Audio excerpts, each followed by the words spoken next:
Hello friends. आज हम class 10th का इकोनॉमिक्स का चैप्टर 4th का पार्ट 3rd करेंगे। चैप्टर का नेम है ग्लोबलाइजेशन एंड इंडियन इकोनॉमी। आज 3rd पार्ट में हम इस चैप्टर को कंप्लीट भी करेंगे। तो शुरू करते हैं। टॉपिक है impact of globalisation in India. इस ग्लोबलाइजेशन का इम्पैक्ट इंडिया पर क्या क्या रहा, क्योंकि हम इस ग्लोबलाइजेशन को किसके पर्सपेक्टिव में देख रहे हैं? इंडियन इकोनॉमी के पर्सपेक्टिव में देख रहे हैं। पॉजिटिव इम्पैक्ट भी है और नेगेटिव इम्पैक्ट भी है। इस ग्लोबलाइजेशन के इंडिया पर कुछ पॉजिटिव इम्पैक्ट भी रहे हैं, कुछ नेगेटिव इम्पैक्ट भी रहे हैं। पहले पॉजिटिव इम्पैक्ट को देखते हैं। इसमें यह बताया गया है कि इंडिया जो है पूरे वर्ल्ड से कनेक्ट हुआ है। इंडिया जो है पूरे वर्ल्ड से कनेक्ट हुआ है। किसके थ्रू? ट्रेड के थ्रू, टेक्नोलॉजी के थ्रू। अब विदेशी कंपनियां अपने प्रोडक्ट्स को मैन्युफैक्चर करके इंडिया में सेल कर देती है। इंडिया ट्रेड करता है अलग अलग देशों के साथ। तो ट्रेड के जरिए, टेक्नोलॉजी के जरिए जो है इंडिया बहुत सारे देशों से कनेक्ट हुआ है। ये जो है प्रोसेस ग्लोबलाइजेशन है, जिसका फायदा हुआ है इंडिया को। और क्या फायदा हुआ है? जो वो विदेशी कंपनियां इंडिया में आकर काम कर रही है, तो यहां पर कंज्यूमर्स के सामने बहुत सारे ऑप्शंस हो गए हैं, बहुत सारे चॉइसेस हो गई कि वो सेम प्रोडक्ट अलग अलग ब्रांड्स की खरीद सकते हैं। एग्जांपल जैसे कोल्ड ड्रिंक में ही कितनी ब्रांड्स हैं, इंडियंस भी है, यूएसए की भी है। ऐसे ही टूथपेस्ट, क्लॉथ्स, शूज, बहुत सारी ऐसी प्रोडक्ट्स हैं जिसमें हमारे लिए यानी कंज्यूमर्स के लिए बहुत सारे चॉइसेस हो गए हैं कि किसी भी प्रोडक्ट को खरीदो। ऐसे ही साबुन है, जो है हेयर ऑयल है, बहुत सारे प्रोडक्ट हैं जो है सेम प्रोडक्ट की बहुत सारी ब्रांड्स हैं। तो कंज्यूमर्स के सामने बहुत सारे चॉइसेस जो है या कहीं हम ऑप्शंस उपलब्ध हैं। तो ये फायदा हुआ है ग्लोबलाइजेशन का इंडिया को। ग्लोबलाइजेशन ने जॉब्स भी क्रिएट किए हैं। कैसे? जब वो विदेशी कंपनी इंडिया में आ गई है, विदेशी कंपनी इंडिया में काम कर रही है, तो यहां के लोगों को जॉब्स मिलेंगे। यहां के जो लेबर हैं, वर्कर्स हैं, उनको काम मिलेगा। ये फायदा हुआ है। अगला क्या हुआ है कि इस मल्टीनेशनल कंपनी ने बहुत इन्वेस्ट किया है इंडिया में। इंडिया में मल्टीनेशनल कंपनी बहुत इन्वेस्ट कर रही है, क्योंकि यहां गवर्नमेंट की अच्छी पॉलिसीज है, जिसको हम अभी यहां पर देखेंगे भी। ठीक है, गवर्नमेंट ने टैक्सेस वगैरह फ्री कर दिए हैं 5 साल के लिए। इस कारण से वो विदेशी कंपनियां इंडिया में आकर काम करती है। इसके बाद विदेशी कंपनियां इंडिया में आकर काम कर रही है, साथ ही साथ इंडियंस को भी फायदा हुआ है। इससे इंडियन कंपनीज को अपॉर्चुनिटीज मिली है, फायदा हुआ है। जैसे टाटा यूएसए में, बहुत सारी यूरोपियन कंट्रीज में जो है काम कर रहा है। ऐसे ही इलेक्ट्रिक प्रोडक्ट्स बनाने वाली इन्फोसिस, मेडिसिन बनाने वाली रनबैक्सी, ठीक है, और एशियन पेंट्स। तो ऐसी बहुत सारी इंडियन ब्रांड्स हैं जो विदेशों में काम कर रही है। इन इंडियन कंपनीज को विदेशों में काम करने का मौका भी मिला है। तो ये फायदा हुआ है ग्लोबलाइजेशन का। दूसरी कंपनी भी इंडिया में काम कर रही है, इंडिया की कंपनी भी बहुत सारे देशों में काम कर रही है। साथ ही साथ हमारे यहाँ जो इंजीनियर्स हैं, इन इंजीनियर्स को भी बेनिफिट हुआ है। अब जैसे अमेज़न है, अब जो है गूगल है, माइक्रोसॉफ्ट है, ना जाने कितने इंडियंस इस सॉफ्टवेयर टेक्नोलॉजीज में जो है काम कर रहे हैं। तो यहां जो इंडियन इंजीनियर्स हैं, अच्छे स्किल्ड हैं, जो उनको काम मिला है, बहुत जो है इनको बेनिफिट मिला है मल्टीनेशनल कंपनीज में काम करने का। तो ये बेनिफिट्स हुए हैं इंडिया को या इंडियंस को। इसके बाद हम इसके कुछ नेगेटिव इंपैक्ट देखते हैं। ग्लोबलाइजेशन के इंडिया पर नेगेटिव इंपैक्ट क्या हुए हैं कि जब वो विदेशी कंपनी इंडिया में आ रही है, तो क्या पोल्यूशन नहीं करेगी? वो बिल्कुल पोल्यूशन करेगी। अभी हाल ही में जो है इटली की कंपनी जो है नेटिनी करके जो कंपनी है वो मैटिनी करके जो कंपनी है वो इंडिया में आई है, जो इटली में कैंसर प्रोड्यूस कर रही थी। वो वैसे तो केमिकल प्रोडक्शन करने वाली कंपनी थी, जिसके वेस्टेज के कारण जो कैंसर जैसी बीमारी फैल रही थी, अब इंडिया में आ गई है। तो इंडिया में भी तो वाटर पोल्यूशन, एयर पोल्यूशन करेगी। ऐसे बहुत सारी कंपनीज है जो पोल्यूशन करती है। तो ये इसके नेगेटिव इंपैक्ट है, नुकसान है, पोल्यूशन हुआ है। इन्होंने जॉब्स तो क्रिएट किए हैं, जॉब्स दिए हैं, लेकिन जॉब सिक्योरिटी नहीं है। जब चाहे वो वर्कर्स को हायर कर सकते हैं, जब चाहे धक्के मारकर वर्कर्स को निकाल सकते हैं, तो जॉब सिक्योरिटी नहीं है। वर्कर्स को बहुत ही कम वेजेस प्रोवाइड किए जाते हैं, बहुत ही कम वेजेस प्रोवाइड किए जाते हैं वर्कर्स को। ये इसका नुकसान है। और क्या नुकसान है? जब बड़ी बड़ी कंपनियां इंडिया में आकर काम करने लगती है तो यहां की छोटी फैक्ट्रियों को नुकसान हो जाता है। यहां पर छोटी फैक्ट्रियों को नुकसान हो जाता है, छोटी फैक्ट्रियों का प्रोडक्ट है वो नहीं बिक पाता है।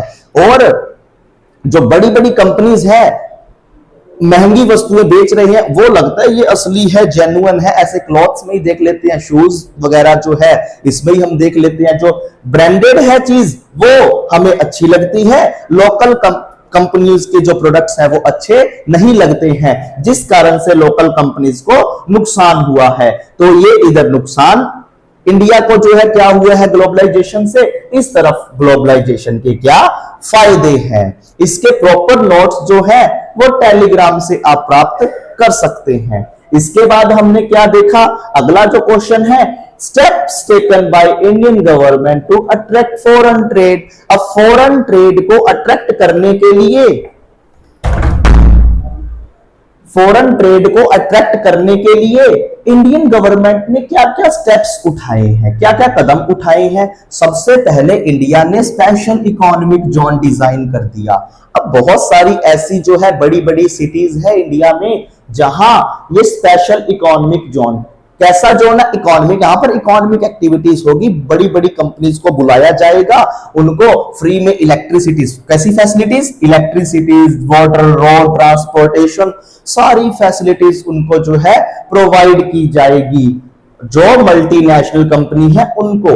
और जो ये सारी चीजें प्रोवाइड की जा रही है, वो कंपनी व्यापार करेगी, उनसे कोई टैक्स नहीं लिया जाएगा 5 साल तक। ये क्वेश्चन एमसीक्यू में भी बन सकता है कि इंडिया जो है स्पेशल इकोनॉमिक जोन बिल्ड करती है, इसके तहत कितने साल तक जो है टैक्स नहीं लेती है, 5 साल तक। तो इंडिया जो है 5 साल तक उस कंपनी से कोई टैक्स नहीं लेता है, बाकी 5 साल के बाद जो है टैक्सेस वगैरह लिए जाते हैं। अब जो ये कंपनी आई है इंडिया में, इस कंपनीज को फ्रीडम प्रोवाइड कर दी जाती है कि आप अपने अकॉर्डिंग लेबर्स है, वर्कर्स है, उनको हायर करो। अगर प्रोडक्शन ज्यादा हो रहा है तो ज्यादा वर्कर्स हायर कर लो, आपको प्रोडक्शन नहीं करना, डिमांड कम है तो वर्कर्स को निकाल दो, तो वर्कर्स की संख्या कम कर दो। तो उनको फ्रीडम दी गई है वर्कर्स या लेबर्स को हायर करने की अपने अकॉर्डिंग, वर्क के प्रेशर के अकॉर्डिंग। वर्क ज्यादा तो वर्कर्स ज्यादा, वर्क कम तो वर्कर्स कम, ये कंपनी की मर्जी है। ऐसा जो है इंडियन गवर्नमेंट ने अलाउ कर रखा है। क्यों? बढ़ावा दिया जा रहा है उस कंपनी को, ताकि वो कंपनी प्रॉफिट करे।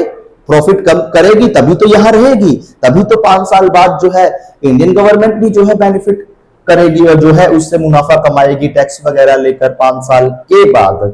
इसके बाद जैसे इंडियंस जो है, इंडियन गवर्नमेंट है, ये स्पेशल इकोनॉमिक जोन डिजाइन कर रहे हैं, इसके कारण इंडिया की इंडस्ट्रियल ग्रोथ हुई है।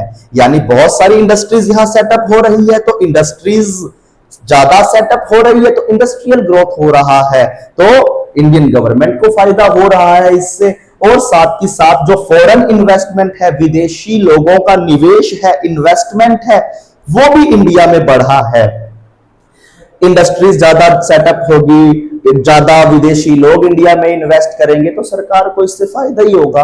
तो ये कुछ जो है इंडियन गवर्नमेंट अट्रैक्ट करती है विदेशी कंपनियों को भारत में काम करने के लिए, स्पेशल इकोनॉमिक जोन डिजाइन करती है, तैयार करती है। इसके बाद जो लास्ट टॉपिक है, स्ट्रगल फॉर फेयर ग्लोबलाइजेशन। अब जो है ग्लोबलाइजेशन तो हुआ है, लेकिन इस ग्लोबलाइजेशन का सबको एक बराबर जो है अधिकार नहीं मिला, मतलब सबको इक्वल बेनिफिट नहीं मिला है।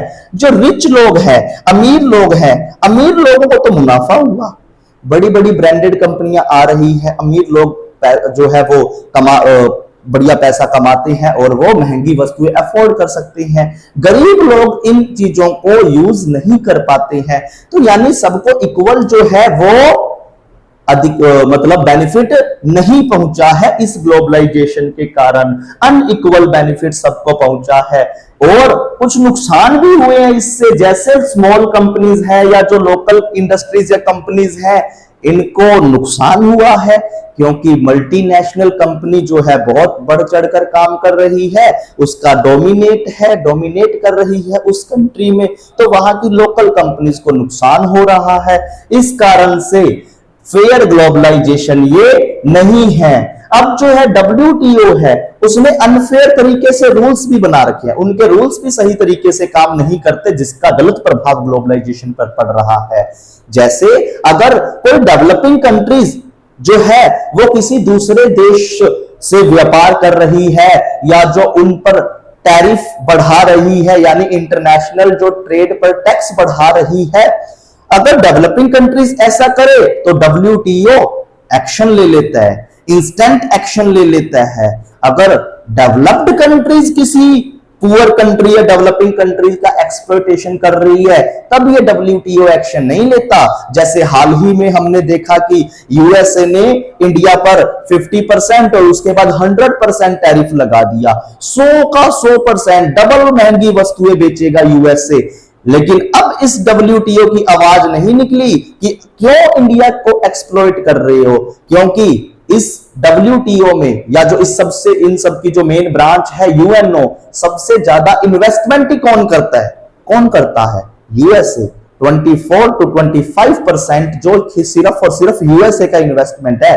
तो बिल्कुल सबका जो है फादर वो बनेगा ही, सबसे सुप्रीम वो रहेगा ही, क्योंकि सबसे ज्यादा इन्वेस्टमेंट किया है उसने। इसीलिए वो दूसरी कंट्रीज को एक्सप्लॉइट करता रहता है और कोई आवाज नहीं उठाता है इसके खिलाफ, क्योंकि सबसे ज्यादा इन्वेस्टमेंट इसने किया है, अधिकार ही इसका है ना। तो ये अनफेयर रूल्स तो है, इस कारण से सही तरीके से ग्लोबलाइजेशन का सबको लाभ नहीं पहुंचा है। ये जो प्रोसेस हो रही थी, मतलब गड़बड़ हो रही थी, इस गड़बड़ से परेशान होकर जो साउथ एशियन कंट्री है हांगकांग ने WTO के खिलाफ प्रोटेस्ट कर दिया कि ग्लोबलाइजेशन का सबको इक्वल लाभ ही नहीं मिल रहा, आप फेयर तरीके से रूल ही नहीं बना रहे। डेवलप्ड कंट्रीज जो है वो मुनाफा कमाती जा रही है, डेवलप्ड कंट्रीज डेवलपिंग कंट्रीज को परेशान कर रही है। इस कारण हांगकांग ने अपना कैंपेन जो है, प्रोटेस्ट है, वो WTO के खिलाफ कर दिया और 2005 में ये कैंपेन हुआ था। तो MCQ में क्वेश्चन भी बन सकता है, हांगकांग ने WTO के खिलाफ कैंपेन या जो प्रोटेस्ट कब किया? 2005 में किया। तो हमने जो है अपने थर्ड पार्ट को कंप्लीट कर लिया है और साथ ही साथ हमने अपने चैप्टर को भी कंप्लीट कर लिया है। यदि आप इसके नोट्स चाहते हैं तो हमारे टेलीग्राम चैनल से जरूर जुड़े, लिंक उसका डिस्क्रिप्शन में दिया गया है, आप जुड़ सकते हैं और अपनी तैयारी को आगे बढ़ा सकते हैं।